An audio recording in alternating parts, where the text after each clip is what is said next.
papa de cette jeune sœur fait partie du pourcentage des personnes, des 42% des personnes de la diaspora qui souhaitent retourner complètement en Afrique. Voilà donc son histoire, les amis. Écoutez. Donc, cela veut dire également que ça vous donne des leçons. Parce qu'on ne s'élève pas comme ça, je m'en vais vivre en Afrique, passer toute ma retraite là-bas. Vous voyez la maison que le monsieur a? Vous avez vu toutes les dépenses, vous avez vu? Il avait quand même une retraite de 5 000 euros. Ça n'est pas n'importe qui a une retraite de 5 000 dollars. Ça n'est pas n'importe qui a une telle retraite. Vous savez qu'il a quand même bourlingué aux États-Unis. Il a beaucoup travaillé. Peut-être même qu'il ne dormait pas. Juste parce qu'il préparait sa meilleure des retraites. Vous comprenez ça?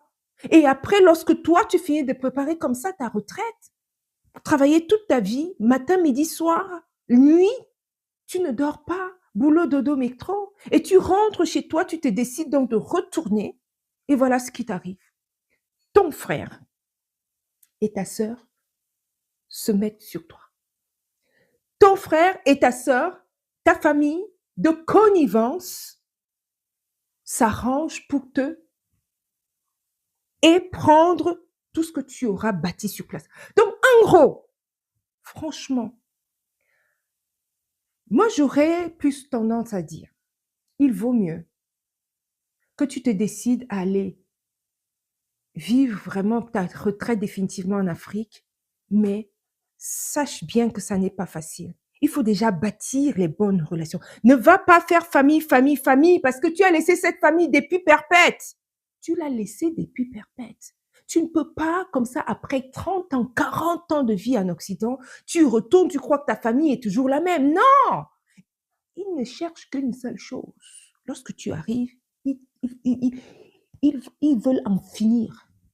Ils veulent en finir complètement. Dis, mais il a bénéficié de tout ça tout seul. Il vient en plus nous narguer avec ses grandes maisons et nous, on va le laisser faire. Non, vous n'avez pas encore écouté la première. S'il vous plaît, ne ratez pas la première. J'ai pris le temps de traduire.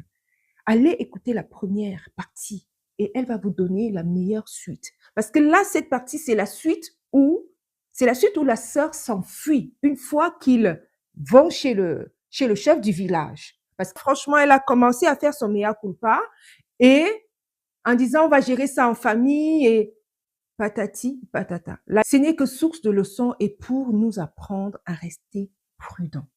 Ça n'est pas parce que nous sommes arrivés en Occident, nous avons oublié comment cela fonctionne en Afrique ou comment cela se passe en Afrique. Tout le monde n'est pas content de votre bonheur.